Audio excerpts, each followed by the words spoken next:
that for confidence, and especially since it's at a place like here at Murfreesboro?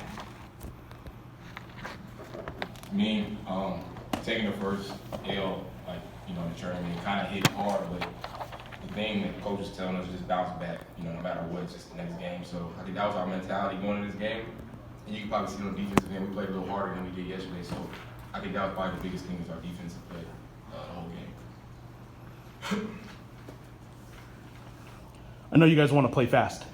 Wisconsin forced you to calm down a little bit. Auburn didn't give you that opportunity last night.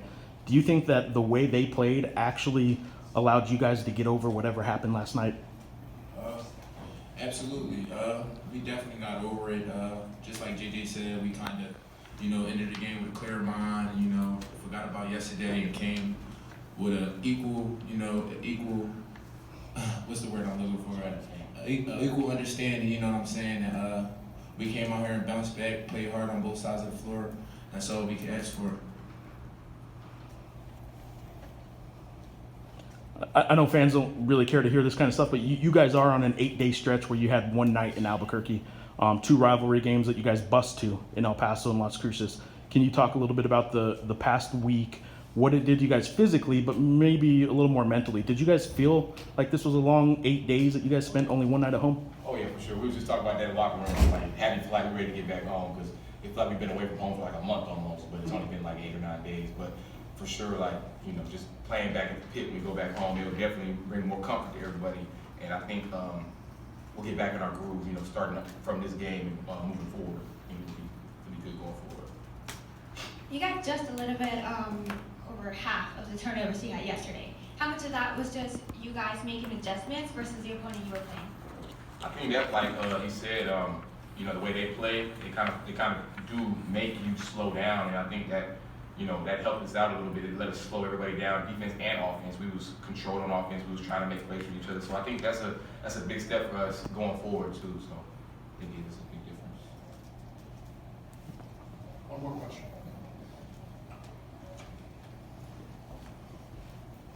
All right, you guys kind of had 2 segmented 4-game chunks to the season. 4 games against teams at home that were lesser opponents, and then this was the toughest 4-game stretch of the season according to the schedule. Do you guys right now, 8 games in, are you where you want to be? Is this how close are you to what you want to be then? We so far from our ceiling. We got a lot of talented guys, a lot of good guys. I feel like personally we only about 30% out of 100%. It's so much we can accomplish with this unit. We just get better game by game, to be honest with you. Thanks, guys. Good luck. Thank you.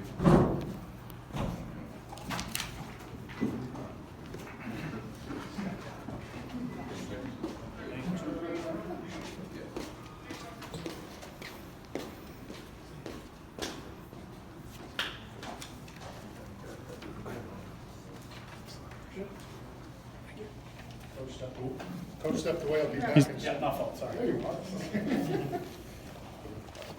Guys, are you sure a little more chatty?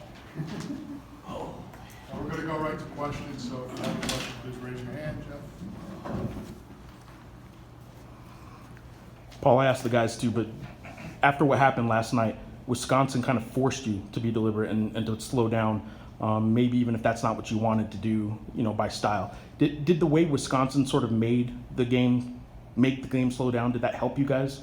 I mean, I'd like to hope, yes, for sure. But I'd also like to hope that we used yesterday as a great learning experience. We watched the clips this morning of just our turnovers and playing too fast and getting sped up. And so hopefully there's a little bit of us growing and learning and becoming a better basketball team. And then obviously maybe a system that was going to make you do that anyway. So hopefully a healthy combination of both.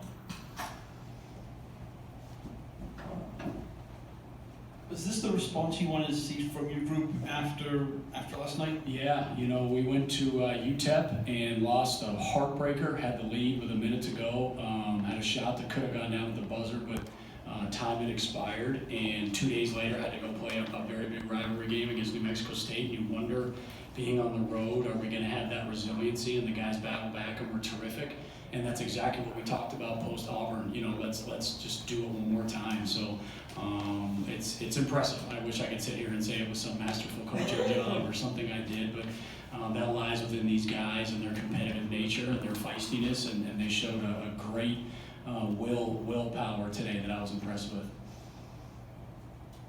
Wisconsin took 26 shots from you in the yard. Auburn also took a lot. Is that something you talked to your team about guarding that a little bit better, or are you happy with the shot selections you're making your opponents take? You know, we go back and watch the threes after the Auburn game. We obviously liked some, didn't like others. The intent for us is to keep our bigs out of foul trouble, get opposing teams off the free throw line and out of the paint. And we were able to do that, I think, pretty well tonight. They missed some shots, of course they did, but that's kind of what we've planned on doing. That's what we went into the season talking about. If we're going to lose, that's how we're going to lose. We're not going to lose at the free throw line. We're not going to lose in the paint. We're not going to lose by getting our bigs in foul trouble. So we've just kind of adopted this philosophy. We're 8 games in. I'm sure it's not perfect by any means. I'm sure there'll be ebbs and flows to this as the season unfolds, and we have to adapt to that. But so far, with the three-point line going back, that was something we talked about doing. We don't shoot as many as we used to offensively, and we're trying to get other teams to shoot more, obviously, deep for our defense. Game plan early, I know it's probably this most games, but it looked like it was trying to get Carleton the ball inside, and then down the stretch of the game, they really seemed to take that away from you guys. What did you do to adjust when they were really taking that away from Carleton down the stretch? You know, we just want to get the ball to the paint, period. You know, right before the game, we watched our first 7 possessions against Auburn, and our first 7 possessions were pretty good. We got paint touches pretty much every time. We got to the free throw line. We had good things happening, and then obviously watched some other possessions which weren't so great. So it wasn't necessarily just for Carleton. It worked out that way. We want to get Corey the ball down there. We want to get Jaquan the ball back down there. We want to get Carleton the ball down there. We want JJ to drive into the paint, Zane to drive into the paint. We want to be a paint-driven offense, and that's really what we talked about prior to the game. Let's get the ball to the paint first, and if they happen to take away Carleton, then hopefully that opens up things for JJ and Zane and other players. Any other questions? What can you take from these 2 days in Brooklyn and how your team has progressed? Gosh. It was hard not to look at this as a 4-game stretch. You know, as a coach, you always want to talk about the next game, and we do, but I think holistically, when you looked at our schedule and you had 4 straight on the road against 4 tremendous opponents, we kind of looked at it as that. If you told me way back when we were going to gone 2-2, I probably would have taken it. Obviously, when you get in the midst of these, you're trying to win every one.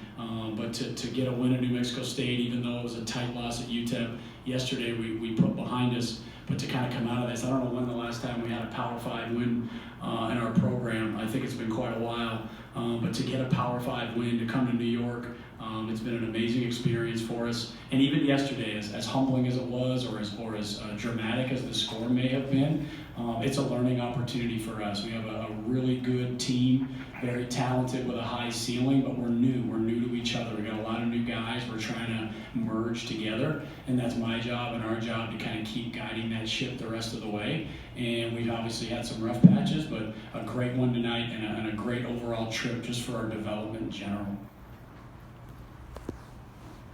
You just obviously mentioned the trip. 9 games on the road. What are you looking forward to most getting back home? Oh man, a lot of things. We've been out for a while. Hopefully get a little bit of sleep. No one's really sleeping. We got back to I was texting players at 2:30, 3 o'clock last night just about the game and this and that. And we had one kid literally working on a final exam from 8 a.m. to literally had to come a little later to the bus. Like, it's just been a grind here academically, travel-wise. So to kind of gut through this time, we're healthy, we're in one piece, we got some wins, we got to stay on the academics. Let's get to Thanksgiving and kind of hit reset a little bit, learn from what we've accomplished, and then also learn on what we failed at here over the last little bit and take it forward. Last question. You mentioned a minute ago you're not sure when the last time you guys beat Power 5 program was. Just wondering, is that something that you think about, something that means a lot to you, beating a team from, I guess, the traditional power structure? Yeah, I mean, I think every year that goes by, the Power 5's resources and support for their athletic departments only grows and grows. And I think us non-Power 5s kind of take on a David and Goliath, so to speak, but you're just wowed by all the things that they have, and we're doing the best we have with what we have. And anytime you have an opportunity to play these guys, I mean, you're aware of those discrepancies. We see them in the hotels with the meals they get and the meals we get. Like, it's every day, and that's great. It's great to be at a Power 5 school and the opportunities and resources that are provided to those student athletes. We don't quite have the same ones, but we're blessed nonetheless. We're lucky to be in the program we have. We're very thankful for the things we do have, and to go against obviously teams like this are an amazing opportunity for us.